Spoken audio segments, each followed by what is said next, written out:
got our motor mounted. Here's what we did on our tires is keeping this thing from walking back and forth. We built this platform and reinforced it real good. Some good thick stuff that should hold up. We got these good thick tires on there. These are what we used on our other trommel to roll it on, our smaller test trommels. So this thing's hold up good. Take my gear on. We got our sprocket on. We welded tabs all the way around it. But that should hold it. It won't go anywhere. We don't have a lot of torque on it really. We got our end cap welded on. So this will be where everything goes in right here. We're going to build that, work on that tomorrow. And we got our motor on.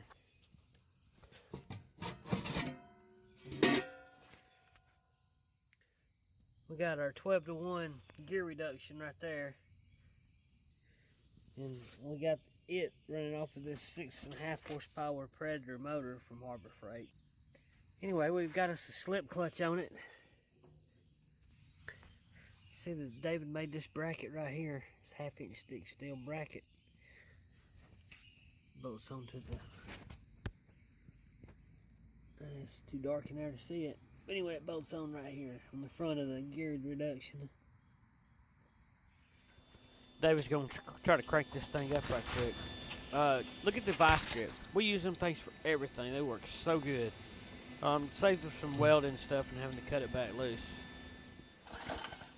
What's that Predator motor? These things run so good, they crank right up.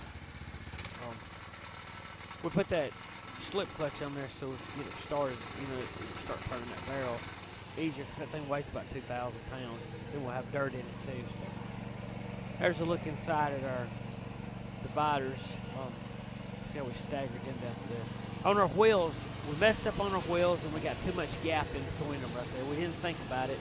So we've had to go back and cut that one on the right there and move it over. We did that, got that fixed, so it worked out good. I'll get some more pictures of that coming soon. Here's our trough that we're gonna put right under the end of the trommel. We just tried to do something simple. We rounded that one side so it would help push that water out into the sluice box. And then we just cut them wings off of it. Went back and welded it. Turned out real good. You can see where we cut the corners on there. Man, I'm getting them close up to them welds. You see how smooth that thing runs, though. I mean, it looks, it's almost hypnotizing looking at it. It looks like basket weave or something. Got all the insides welded in. We got the end cap welded on. We got our sprocket mounted on. We mounted it on with these tabs instead of welding it straight to the barrel. And we got our reduction gear. It's a 12-to-1 reduction gear. So that thing really turns this sucker. It's almost perfect. Right, we're just above an idle, probably a quarter throttle on our motor, and it works perfect. I can do it with a hammer from here.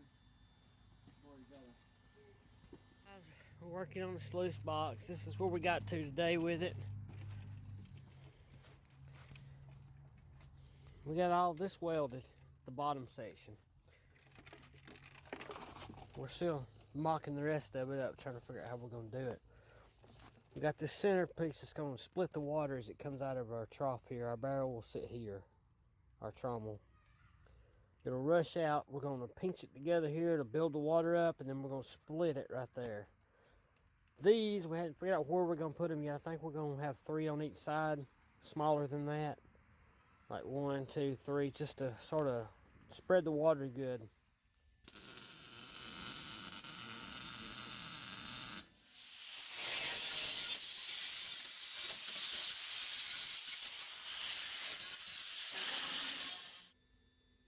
This is Biden proof.